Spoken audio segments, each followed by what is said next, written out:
মুফাসসিরিন ইকরাম বলেন রব শব্দের অর্থ হলো তারবিয়াতুশ শাইইলা কামালিহি শাইয়ান ফাশাইয়ান।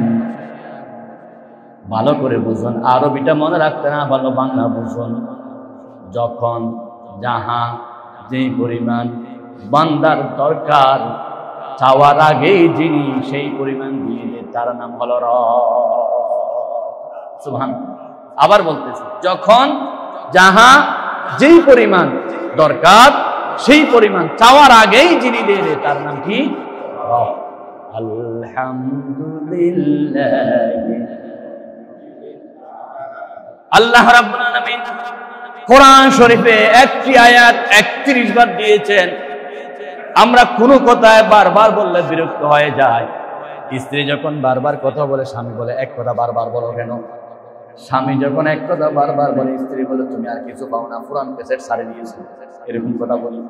কিন্তু আল্লাহ রাব্বুল আলামিন এই রবের ব্যাপারে 31 বার একটা আয়াত দিলেন, ফাবিআইয়ি আলাহি রাব্বিকুমা তুকাজ্জিবান। 31 বার এক আয়াত, ফাবিআইয়ি আলাহি রাব্বিকুমা তুকাজ্জিবান। তোমরা জিন এবং ইনসান তোমাদের রবের কোন নিয়ামতটা অস্বীকার করবা? কোন নিয়ামত? তার অর্থ আল্লাহ যখন যেটা দরকার সেটাই চাওয়ার আগেই দিয়ে দেন, তার নাম কি? রব। আপনার যখন পরীক্ষা দরকার, ফিস দরকার, পরীক্ষার সময় বাবার কাছে চাইলে দে ফিসের টাকা, বেতনের টাকা। আপনার যখন ওষুধের দরকার, কান্না করলে দিলেন ওষুধ। কিন্তু আমার আল্লাহ রাব্বুল আলামিন বিনা দরখাস্তে বিনা আবেদনে দয়া করে আমাদেরকে মানুষ সৃষ্টি করেছেন। আলহামদুলিল্লাহ। আমরা কি সৃষ্টি হওয়ার আগে আল্লাহকে দরখাস্ত করেছিলাম, আল্লাহ গরু ছাগল বানাইও না, মানুষ বানাইও করেছিলাম নাকি? বিনা দরখাস্তে মানুষ বানাইছেন, তার নাম হলো রব। সৃষ্টির সেরা জীব বানালেন। আমার আল্লাহ শুধু মানুষ বানান নাই, আমার আল্লাহ মানুষের মধ্যে কত প্রকার হিন্দু, বৌদ্ধ, খ্রিস্টান, ইহুদি আছে, আমাদেরকে মুসলমান বানালেন। আমাদের রব দয়া করে, সুবহানাল্লাহ, আমাদের আল্লাহ দয়া করে, প্রত্যেকটা কোরআন আয়াত আছে, সময় রবা পারবো না, আমাদের আল্লাহ দয়া করে এমন নবীর উম্মত বানালেন যেই নবীর উম্মত হওয়ার জন্য অন্যান্য নবীরা বারবার দরখাস্ত করেছে। আল্লাহু আকবার। মুসা নবী বলেছেন, আল্লাহ উম্মতে মুহাম্মদের এত ফজিলত, আমাকে নবী না বানাই, আমাকে ডাক্তার না বানাই, কনভেন্টার বানান, সেই নবীর উম্মত বানান। ঈসা আলাইহিস সালাম বলেছেন, আল্লাহ অবশ্যই আমি সেই নবীর উম্মত হতে চাই। আল্লাহ নবীর দোয়া কবুল করলেন, নবীকে তুলে নিলেন, আবার আল্লাহ দুনিয়া পাঠাবেন উম্মত হিসাবে। সুবহানাল্লাহ। ওরা দরখাস্ত করেছেন, কিন্তু আমরা দরখাস্ত করি নাই। আবেদন ছাড়া, নিবেদন ছাড়া, দোয়া ছাড়া আল্লাহ আমাদেরকে শ্রেষ্ঠ নবীর উম্মত বানালেন। সুবহানাল্লাহ। এটার নাম হলো রব। এটা কি? আল্লাহ রাব্বুল আলামিন বলেন, কুনতুম খায়রা উম্মাতিন উখরিজাত লিন-নাস তা'মুরুনা বিল মা'রুফ ওয়া তানহাউনা আনিল মুনকার। কুনতুম খায়রা উম্মাহ, you are the best nation. পৃথিবীতে তোমরাই শ্রেষ্ঠ জাতি, যেহেতু তোমরা শ্রেষ্ঠ উম্মাহ। وكذلك جعلناكم أمة وسطا لتكونوا। الله أكبر। কোরআন শরীফে সূরাতুল বাকারায় আল্লাহ 286 আয়াত দিলেন। কয় আয়াত? একটু গাণিতিক খেয়াল করলে আপনি আশ্চর্য হয়ে যাবেন, কোরআন কত গাণিতিক। 286 কে ভাগ করলে মাঝেরটা কত হয়? 143। আমার অঙ্ক ভুল হচ্ছে মনে হয়। 286 কে ভাগ করলে মাঝখানে 143, মাঝখানের আয়াতটা 143 নম্বর আয়াত। আল্লাহ সেই মাঝখানের আয়াতটা বলতেছেন, আমি পৃথিবীতে তোমাদের মধ্যম জাতি, মাঝের জাতি বানাইছি, শ্রেষ্ঠ জাতি বানাইছি। এই মেসেজটা দিলেন আল্লাহ কত নম্বর আয়াতে? 143 নম্বর আয়াত। ওই আয়াতের অর্থ কি? তোমরাই হচ্ছে মধ্যম পন্থা জাতি। মধ্যম পন্থা জাতি বোঝানোর জন্য আল্লাহ সূরা বাকারার মধ্যম নম্বর আয়াতে বললেন। সুবহানাল্লাহ। কি একটা ব্যালেন্স কোরআন শরীফে, প্রত্যেকটা বিষয় এরকম। মধ্যম মানে শ্রেষ্ঠ জাতি। অতি বাড়াবাড়িও ঠিক নয়, অতি ছাড়াছাড়িও ঠিক নয়। সবচাইতে ভালো জাতি কোনটা? যেটা মধ্যম জাতি। এক জায়গায় একটা সমাবেশ হচ্ছে, একটা মাহফিল হচ্ছে। এখন মাহফিলের মধ্যে কিছু আলেম হচ্ছে দাঁড়িয়ে ক্যাম্প করতে হবে, আর কিছু বলতেছে না দাঁড়িয়ে ক্যাম্প করা যাবে না। তখন সবাই দাঁড়িয়ে গেল। একজন বলতেছে আমি দাঁড়াবো না, তারা আমি তো বেদাত। উনি ওনার যুক্তি দিলেন। আরেকজন ওনার কান ধরে দাঁড় করালেন, না দাঁড়াইতে হবে। শেষ পর্যন্ত কান ছিঁড়ে গেল, রক্ত বের হল। তো এখন ও বেশি এক্সারসাইজ করছে না, একজন বলতেছে দাঁড়াইতে হবে, আরেকজন বলতে কি বসতে হবে। অথচ দাঁড়ানো বসানো এটা কোনো বাধ্যতামূলক নয়। আপনি দাঁড়ান, সময় যখন বাধ্য হয়, পরিবেশ পরিস্থিতি রক্ষা করার জন্য অবশ্যই দাঁড়ান। আল্লাহকে দাঁড়িয়ে আমরা নামাজ পড়তেছি, মা বাপকে দাঁড়িয়ে সম্মান করতেছি, তবে এই নিয়ত যদি দাঁড়ান যে আমার সামনে রসুল হাজির, তখন আপনার দাঁড়ানোটা বেদাত হয়ে যাবে। রসুলকে আল্লাহ যেখানে রাখা দরকার সেখানে রাখছে। অনেক জায়গায় মাহফিল করতেছে, একটা চেয়ার খালি রাখছে, বলে চেয়ার কেন খালি? বলে রসুল আসবে, বসবে তো সেই জন্য। সুবহানাল্লাহ বলে, মাশাআল্লাহ। আপনারা তো বুঝেন কোথায় সুবহানাল্লাহ বলতে হবে, কোথায় নাউযুবিল্লাহ বলতে হবে।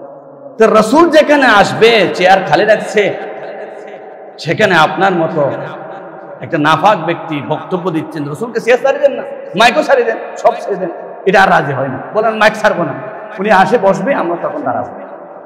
আল্লাহ রসুলকে যেভাবে রাখা দরকার সেভাবে রেখেছেন, এটা আমাদের অন্তরে।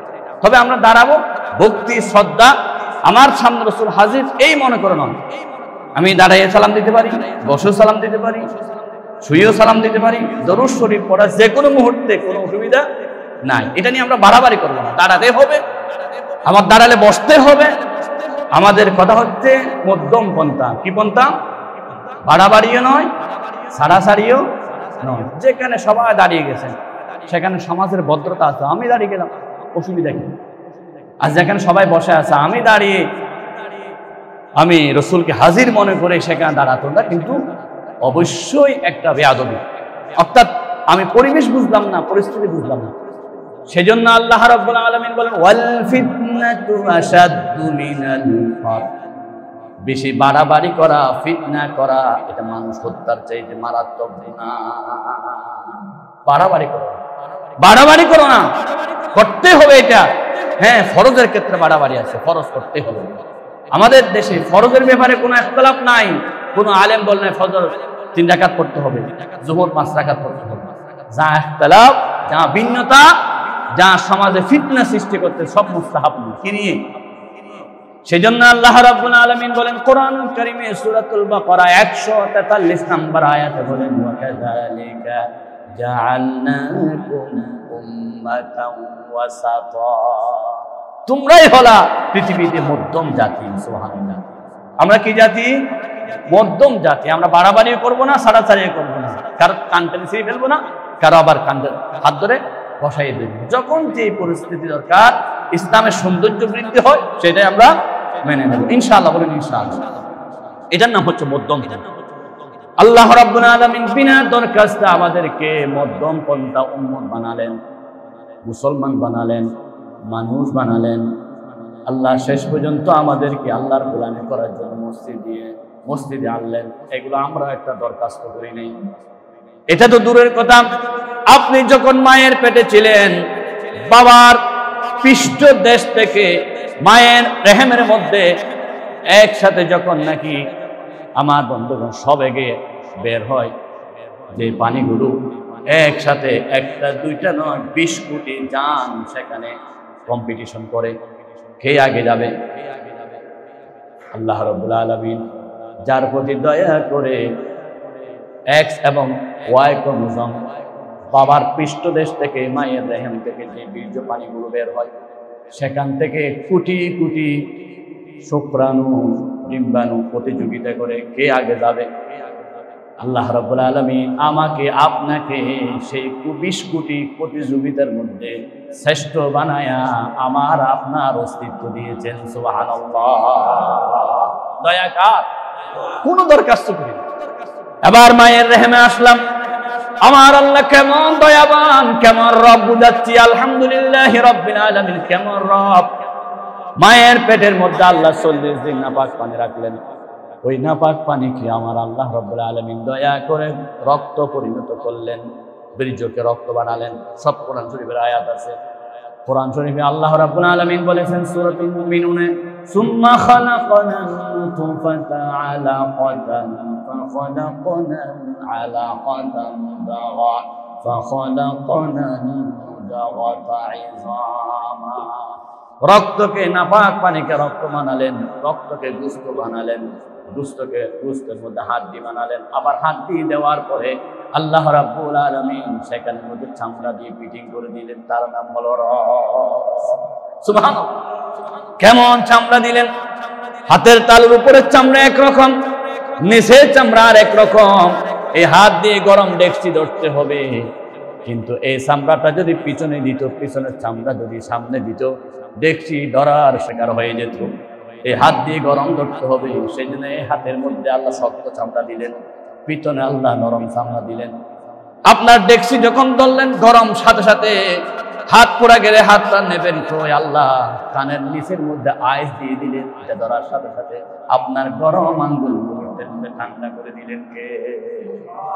যেই পরিমাণ প্রতি বছর বাটা জুতা, ফেক জুতা নেন, সেই পরিমাণ যদি পায়ের চামড়া পরিবর্তন করতে হতো, 1000 কোটি টাকার চামড়াই দরকার হতো।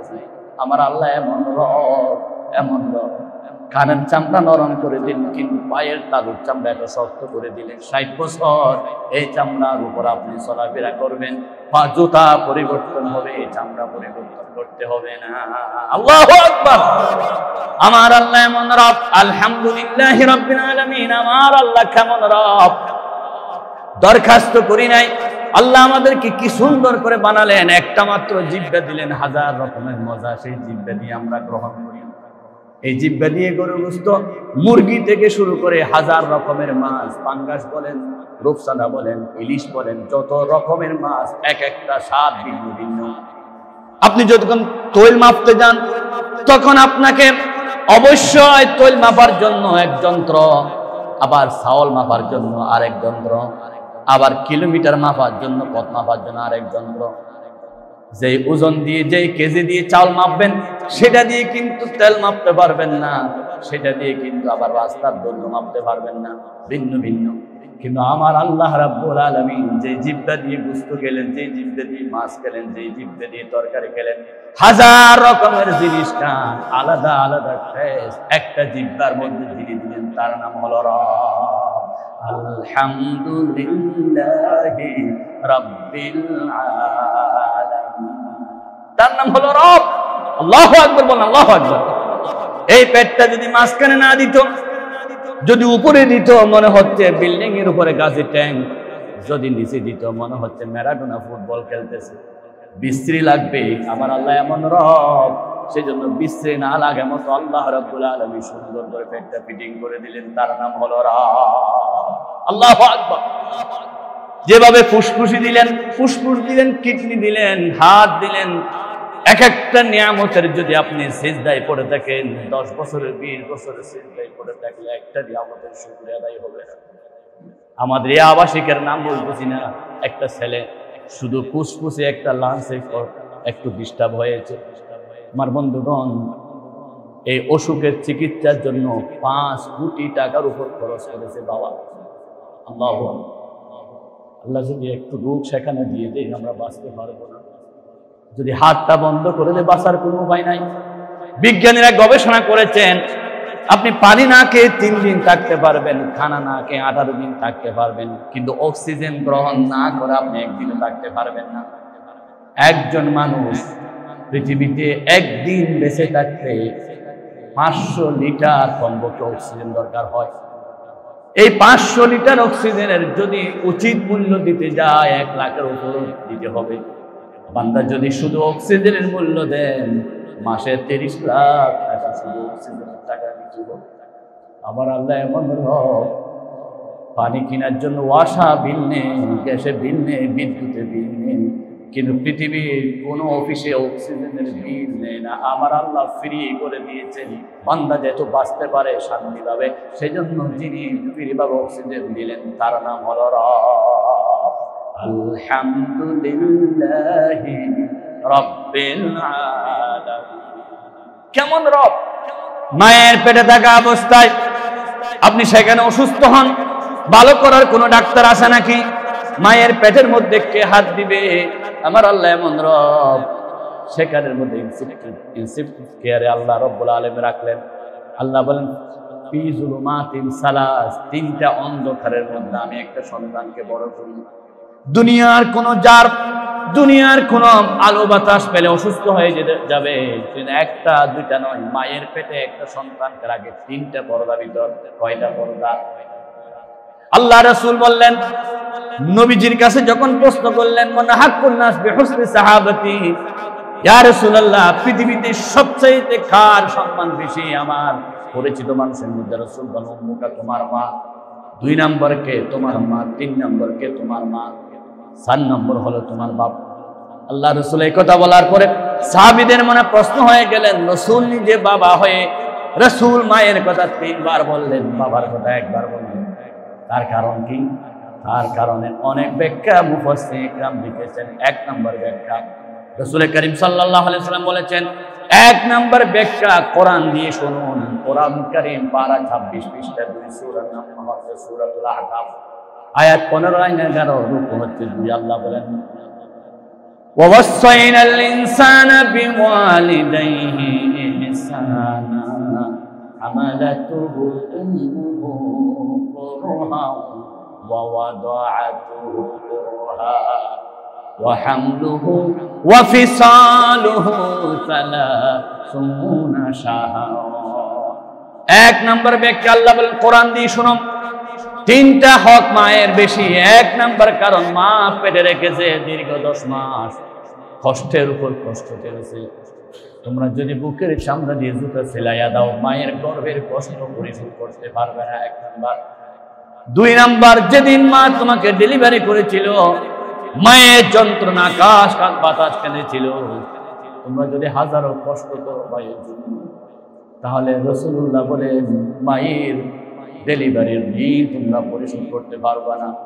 3 নম্বর হলো, তোমার মা যে তোমাকে 2 বছর 2.5 বছর দুধ পান করিয়েছে, তুমি যদি বুকের চামড়া দিয়ে জুতা সেলাইয়া দাও, মায়ের দুধের ঋণ পরিশোধ করতে পারবে না। এই 3টে কারণে মায়ের হক বাবার চাইতে কয় গুণ বেশি? 3 গুণ বেশি। সবাই বল, কয় গুণ বেশি? 2 নম্বর কারণ, মুফাসসির کرام বলেন, সন্তান মায়ের পেটের মধ্যে 3টা পর্দা ভিতর থাকে। কয়টা পর্দা? সন্তান আসার সময় যখন হয়ে যায়, সন্তান মায়ের পেটের মধ্যে যখন নাকি প্রথমে আল্লাহ কান তৈরি করেন, এবার সন্তান শুনতে পায় দুনিয়ার যা কিছু হয়। মা যদি কোরআন পড়ে, সন্তান পেটের ভিতরে কোরআন শুনতে পায়। মা যদি গান এবং নাচ অনুষ্ঠানে যায়, সেই গানগুলো সন্তান শুনতে পায়। সেজন্য আল্লাহর নবী বলেছেন, পৃথিবীর সন্তান ভালো হওয়ার জন্য 1 নম্বর মা ভালো হতে হবে। যেই মা সকালে কোরআন পড়ে, বিকেলে কোরআন পড়ে, সন্তানকে পেটে নিয়ে বারবার কোরআন পড়ে, ওই সন্তান পেটের ভিতর কোরআন শুনতে শুনতে কোরআনওয়ালা হয়ে যায়। আল্লাহু আকবার বলেন না? সন্তান পেটের ভিতর কোরআনওয়ালা হয়ে যায়। মা সন্তানকে পেটে নিয়ে কি পড়েছে? কোরআন পড়েছে। খাজা মঈনুদ্দিন চিশতি সঞ্জির আজমি রহমাতুল্লাহ আলাইহি, তিনি কত বড় যে ওলি ছিলেন বলে শেষ করা যাবে না। তাকে একদিন জিজ্ঞাসা করতেছে যে, মা তোমার এত ফজিলত, এত সম্মান আল্লাহ কেন দিয়েছে জানো? ছেলে বলতেছে, কেন? মা বলতেছে, তোমার এত সন্তান, এত ফজিলতের একমাত্র কারণ হলো তুমি যখন নাকি দুধ পান করার জন্য কাঁদতা, আমি মা কোনোদিন উযু না করে তোমাকে দুধ পান করাই না। তোমাকে উযু করাইয়া দুধ পান করাতাম, তুমি যখন দুধ পান করতা আমি কোরআন শরীফ পড়তাম। সুবহানাল্লাহ। সেজন্য আমাদের সিডাঙ্গের ভাষায় কথা আছে, মা গুনে ফোয়া, বুই গুনে রোয়া। আমার বন্ধুগণ, আপনারা অনেকেই হয়তো মনে করবেন রাজনীতি, আল্লাহর কসম এটা কোরআন নীতি বলতেছি।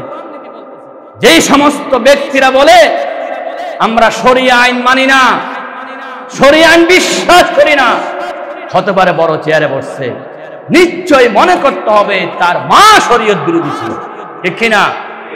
আমার বন্ধুগণ, শরিয়া আইন না মানা মানি সরাসরি আল্লাহর সাথে কুফরি করা।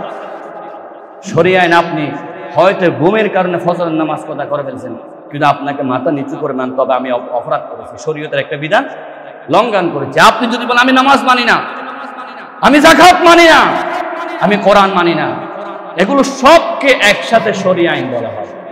আমরা রাজনীতির কারণে হয়তো অন্ধ হয়ে যেতে পারি।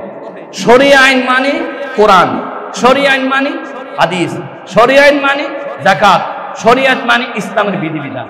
শরিয়া আইন মানি না যারা একথা বলে তারা সরাসরি কাফের, কোনো সন্দেহ না। আপনি যদি মানি না বলেন বলেন আমি চাঁদাবাজি মানি না, আমি দুর্নীতি মানি না, আমি সন্ত্রাসী মানি না, আমার দলদেরকে সন্ত্রাস করতে দেব না, আমার দলদেরকে চাঁদাবাজ করতে দেব না, আমার দলদেরকে অন্যায় করতে দেব না, এই কথা বলেন। আপনি কেন বলেন আমি শরিয়ান মানি না, শরিয়ান বিশ্বাস করি না? সুতরাং এটা যদি ব্যক্তিগত মত হয় তাহলে শাহকে আমরা ঘোষণা করব ব্যক্তিগতভাবে আপনি কাফের, আপনাকে তওবা করতে হবে। আর যদি এটা দলীয়গত সিদ্ধান্ত হয় তাহলে সকল মুসলমানদের জন্য সেই দল করা হারাম, জায়েজ নাই। পুরা দলীয়ভাবে আন্তর্জাতিকভাবে জাতির সামনে তওবা করতে হবে, ঠিক কিনা? এটার সাথে আপনারা দ্বিমত হতে পারেন, কিন্তু আমি কোরআন থেকে বলতেছি প্রত্যেকটা বিষয়ে আমাদেরকে শরীয়তের আইন মানতে হবে। যদি না মানি, ভুলক্রমে না মানলে আল্লাহর কাছে মাফ চাইবে, আল্লাহ গুনাহ করছি, ভুল করছি, নামাজ পড়ি নাই, রোজা রাখি নাই, হজ করি না, যাকাত দিই না, আমার ভুল হয়েছে, কিন্তু আমি মানি না, এই কথা বলা যাবে না। এই কথা বলার সাথে সাথে আপনি কাফের। আপনি টুপি ছাড়া যদি নামাজ পড়েন হয়ে যাবে, টুপি দিয়ে পড়লো নামাজ হবে, তবে টুপির সম্মান আছে। কেউ যদি টুপিকে লাথি মারে, এই টুপি কি জিনিস, তা সরাসরি কাফের হয়ে যাবে। ইসলামের একটা বিধানকে আপনি অপমান করবেন, আপনার আর ইমান থাকবে না। কিন্তু আপনি টুপি ছাড়া নামাজ পড়লে নামাজ হয়ে যাবে, কিন্তু লাথি মারলে, অপমান করলে ইমান থাকবে না। কিসের শরীয়ত মানেন না? বাংলাদেশে থাকতে হলে শরীয়ত মানতেই হবে, কারণ বাংলাদেশ শাহজালাল, শাহপরান, শাহ মখদুমের দেশ, ঠিক কিনা? বাংলাদেশে একটা ব্যাংক যদি চালু করতে হয় লিখে দেয় এখানে শরিয়া আলাদা শাখা আছে, আছে কি নাই? ব্যাংক যদি শরিয়া শাখা আছে বলে এটা বেশি চলে, ঠিক কিনা? এখন সব ব্যাংকে লিখে দিচ্ছে না, আমাদের এখানে কি আছে? শরিয়া শাখা আছে, ইসলামী শাখা আছে। পত্রিকা খুলতে হলে একটা পাতা ইসলামের নামে দিতে হয়, কারণ বাংলাদেশের মানুষ ইসলাম প্রিয়। নির্বাচন আসলে পরে যে জীবনের টুপি মাথায় দেয় না, সে টুপি একটা দিয়ে মাজারে ঢুকে দেবে, বলে আমি নির্বাচনে প্রচার করার জন্য আগে মাজারে যাচ্ছি, আগে শাহজালাল মাজারে জিয়ারত করতেছি। আবার স্লোগান পাল্টাই দেয়, লা ইলাহা ইল্লাল্লাহ নৌকার মালিক তুই আল্লাহ, লা ইলাহা ইল্লাল্লাহ নানের সিদ্ধি বিসমিল্লাহ, লা ইলাহা ইল্লাল্লাহ নাঙ্গলের মালিক তুই আল্লাহ। তো লা ইলাহা ইল্লাল্লাহর সাথে এগুলো কি সম্পর্ক? বলে জনগণ থেকে ভোট চাইতে হলে আল্লাহর নাম দিয়ে চাইতে হয়, সেজন্য বাংলাদেশে থাকতে হলে শরিয়া বিধান মানে থাকতে হবে, ঠিক কিনা? প্রত্যেকটা কাজেই শরীয়ত মানে থাকতে হবে। আপনি যদি শরীয়ত না মানেন তাহলে বাংলাদেশের একজনও আপনাকে মানবে না। আমরা জানি ব্যক্তির চাইতে দল বড়, দলের চাইতে দেশ বড়, কিন্তু দেশের চাইতে ইসলাম বড়, কোরআন বড়, হাদিস বড়, ঠিক কিনা? সেক্ষেত্রে কেউ কথা বললে মুসলমানরা কখনো ছাড় দিতে পারে না। শরিয়া আইনের বিরুদ্ধে বলার কারণে জালেমকে পালাতে হয়েছে। শরীয়তের বিরুদ্ধে, ইসলামের বিরুদ্ধে যারা বলে তাদেরকে অবশ্যই এই দেশে থাকা সম্ভব নয়, কারণ এই দেশ আল্লাহর ওলিদের পূর্ণভূমি দেশ। আমরা কেউ না কেউ এক একজন ওলির সমর্থন, এক একজন বড় বড় আলেমের মহাব্বতে আমরা আছি কি নাই? আমরা নিজেরা গুনাহ করতে পারি, কিন্তু আলেমদের প্রতি শ্রদ্ধা, আলেমদের প্রতি ভালোবাসা, শরীয়তের প্রতি ভালোবাসা আমাদের অন্তরে আছে কি নাই? রাসূল করিম সাল্লাল্লাহু আলাইহি ওয়াসাল্লামের জীবনে দুইজন, একজন মুসলমান আর একজন ইহুদি, দুইজন ঝগড়া লাগলো একটা জমিনে পানি দেওয়া নাম নিয়ে। ইহুদি বলতেছে আমার জমির আগে আমি আগে পানি দেবো, মুসলমান বলতেছে না আমি আগে দেবো। মুসলমান মনে করতেছে আমি যেহেতু কালিমা পড়েছি সব আমার পক্ষে, মদিনা শরীফে। এবার দুজনের ঝগড়ার বিচারের জন্য গেল রাসূলুল্লাহর কাছে সাল্লাল্লাহু। আল্লাহ নবী বিচারটা শুনে নবীজি ইহুদির পক্ষে রায় দিলেন। সুবহানাল্লাহ বলেন। হয়তো অনেকে সুবহানাল্লাহ বলবো না, কারণ ইহুদির পক্ষে আমরা যাব না, ঠিক আছে, কিন্তু ন্যায় বিচার মুহাম্মদুর রাসূলুল্লাহ সাল্লাল্লাহু আলাইহি ওয়াসাল্লাম প্রতিষ্ঠা করতে গিয়ে ইহুদি খ্রিস্টান চাই নাই, বিচার যে পাবে তার দিকে রাসূল বিচার দিতে। রাসূল বললেন আমার মেয়ে ফাতেমা যদি চুরি করে ন্যায় বিচার প্রতিষ্ঠা করার জন্য তার হাত কেটে দিল। সুবহানাল্লাহ বলেন। নবীজি ইহুদির পক্ষে রায় দিলেন, মুসলমান বিচার মানলো না, বলে রাসূল হতে পারে সব দিক থেকে শ্রেষ্ঠ হতে পারে, কিন্তু হয়তো আমার বিচারটা বুঝে নাই। সুবহানাল্লাহ নাকি নাউযুবিল্লাহ। হযরত আবু বকরের কাছে গেলেন, আবু বকর ইহুদির রায় দিলেন ইহুদির পক্ষে। মুসলমান বলতেছে দুনিয়ার মধ্যে সবচেয়ে শ্রেষ্ঠ বিচারক ওমর হবে, ওমরের কাছে গেলেন। হযরত ওমরকে বললেন, ওমর আমি মুসলমান, আমি কলমা পড়ি, আমি রাসূলকে সাহায্য করি, যাকাত দিই, বাইতুল মাল দিই, সবকিছু দিই, কিন্তু ইহুদি ইসলামের দুশমন। আমরা দুইজনের মধ্যে ঝগড়া হয়েছে, রাসূলুল্লাহ ওনার পক্ষে বিচার দিয়ে ফেলছেন, আমি কিন্তু মানি না। ওমর বলেন রাসূল বিচার করছে, বলে হ্যাঁ বিচার করছে। তাহলে একটু বসো, ঘটনা আপনারা যেন আমি স্মরণ করাই দিচ্ছি। ভিতর থেকে তলোয়ার নিয়ে এসে রাসূলুল্লাহ ইহুদির সামনে মুসলমানকে জায়গার মধ্যে টুকরা করে দিয়ে আল্লাহু আকবার। যারা শরীয়ত আইন মানে না, রাসূলের বিধান মানে না, তার বিচার হবে দুই টুকরা, জমিনে থাকার অধিকার নেই। আল্লাহু আকবার। মদিনার গলিতে অলিতে সব কানে ছড়িয়ে পড়ল, ওমর এখন মুসলমান মারা শুরু করেছে। ওমরের ভয়ে মুসলমানরা তো কালিমা বাদ দিবে, রাসূলের কাছে বিচার দিয়ে গেল। রাসূল ওমরকে ডাকলেন, ওমর আমি কষ্ট করে তায়েফে কালিমার দাওয়াত দিই, এত রক্ত জড়িয়েছি মুসলমান বানানোর জন্য, তুমি মুসলমান হত্যা করতেছো, কে অধিকার তোমাকে দিয়েছে? ওমর বলে, আল্লাহর কসম আমি মুসলমান হত্যা করি না, শপথ করে বলতেছি। রাসূল বলেন, তুমি মিথ্যা তো বলো না, কি মুসলমান হত্যা করো না? গত পরশুদিন ইহুদি এবং মুসলমান দুইজন বিচারের জন্য গেল, তুমি মুসলমানকে হত্যা করেছ। ওমর দ্বিতীয়বার বলেন, আল্লাহর কসম আমি মুসলমান হত্যা করিনি। আল্লাহু আকবার। রাসূল বলেন, ওমর মিথ্যা বলো কেন? তুমি যেটা হত্যা করেছে, কালিমা পড়েছে, নামাজ পড়ে, যাকাত দে, বাইতুল মাল দে, সব দে, তুমি তো মুসলমান হত্যা করেছ। ওমর তৃতীয়বার আল্লাহু আকবার, আল্লাহর কসম আমি মুসলমান হত্যা করি নাই। সে বলেছে শরীয়ত আইন মানি না, রাসূলের আইন মানি না। এই কথা বলার সাথে সাথে আমি তাকে হত্যা করেছি, সে মুসলমান নাই, সে মুনাফিক হয়ে গেছে। রাসূলুল্লাহ সাল্লাল্লাহু আলাইহি সাল্লাম দয়ার কারণে তারপর মুসলমানদের পক্ষে যখন কথা বলতে লাগলেন, আল্লাহ সরাসরি কোরআন শরীফের আয়াত নাযিল করে বললেন। আল্লাহ রাব্বুল আলামিন জানাইয়া দিলেন যে ফালা ওয়া রাব্বিকা লা ইউমিনুনা হাত্তা ইউহাক্কিমুকা ফীমা শাজারা বাইনাহুম। বুঝা রাখুন, আল্লাহু আকবার। ওমরের পক্ষে আল্লাহ কোরআনের আয়াত নাযিল করে বললেন, ওমর মুসলমান হত্যা করে নাই। কে বলতেছেন? কে বলতেছেন? অথচ সে নামাজ পড়ে, রোজা রাখে, যাকাত দেয়, বাইতুল মাল সব দেয়। আল্লাহ বলতেছেন সে কি নয়? মুসলমান নয়। ওমর হত্যা করেছে একজন সরাসরি মুনাফিক। রাসূলুল্লাহ এবার ঠান্ডা হয়ে গেলেন। অথচ রাসূল বারবার ওমরের সাথে ওমরকে ধমক দিচ্ছে, ওমর তুমি মুসলমান হত্যা করেছো। ওমর বলে, আমি মুসলমান হত্যা করিনি, আমি চ্যালেঞ্জ করতেছি।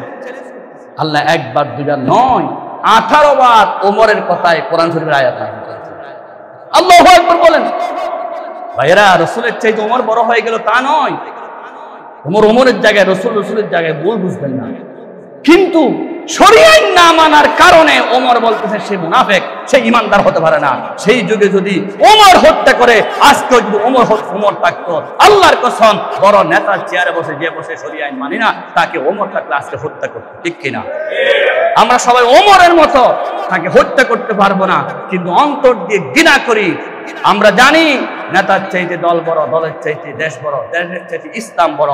ইসলামী আইন শরীয়ত আইন যে মানে না, সাথে সাথে আমরা সবাই বলি তাকে তালাক দিই। কি বলি? সেই নেতাকে তালাক দিতে হবে। যেই নেতা বলে শরীয়ত আইন মানি না, বিশ্বাস করি না, সেই নেতাকে তালাক দেওয়া কর্মীর জন্য ফরজ হয়ে গেছে। সবাই যদি ওমরের মতো ঈমান থাকি, ঈমানের বলে বলিয়ান হয়ে এখন বলতে হবে যে শরীয়ত আইন মানে না, তার রাজনীতি আমরা মানি না। যে শরীয়ত আইন মানি না, বাংলাদেশে তাকে আমরা নেতা মানি না। সে নেতা তো দূরের কথা, জুতার নিচে, পায়ের নিচে বালু হওয়ার সমান নয়, ঠিক কিনা বলেন? কারণ শরীয়ত যেখানে, আমাদের মাথা সেখানে। আমরা ইসলাম মানি, কোরআন মানি, হাদিস মানি, দ্বীন মানি, শরীয়ত মানি।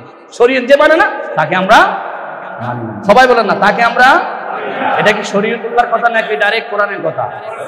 আল্লাহ রাব্বুল আলামিন বলেন, ওয়া মান ইউতিইল্লাহা ওয়ার রাসূল ফাউলাইকা মা'আল্লাযীনা আন'আমা আল্লাহু আকবার। আল্লাহ এবং রাসূলকে যারা মানে, আল্লাহ তাদেরকে স্পেশাল নিয়ামত দান করে। বলুন সুবহানাল্লাহ। আমার বন্ধুগণ, আমার আল্লাহ এমন রব, যে রব আমাদেরকে জিহ্বা দিলেন, চোখ দিলেন, এক একটা চোখের মধ্যে 1000 পাওয়ার মেগাপিক্সেল আল্লাহ দিলেন। এই চোখ দিয়ে আসমান পর্যন্ত আপনি দেখতে পারেন। বিজ্ঞানীরা গবেষণা করে বলেন, এক একটা চোখের যে পাওয়ার আল্লাহ দিলেন, 10 বছরের সিজদা করে আল্লাহর বান্দারা চোখের শুকরিয়া আদায় করতে পারবে। এক একটা দাঁতের শুকরিয়া আদায় করতে গেলে কত বছর লাগবে? আপনি দাঁতের চিকিৎসা করতে চান, লাখ টাকার উপরে। আমার আল্লাহ দাঁতকে ফ্রি করে দিলেন, চোখকে ফ্রি করে দিলেন, জিহ্বাকে ফ্রি করে দিলেন, হার্টকে ফ্রি করে দিলেন, লিভারকে ফ্রি করে দিলেন। একজন মানুষ মাথার চুল থেকে পায়ের নখ পর্যন্ত কমপক্ষে 5 কোটি টাকার সম্পদ নিয়ে চলাফেরা করে। যে আল্লাহ সব কিছু দিলেন, সেই আল্লাহকে যদি বলি শরীয়ত মানি না, ইসলাম মানি না, তার চাইতে বড় না বড় মানা কেউ আছে নাকি?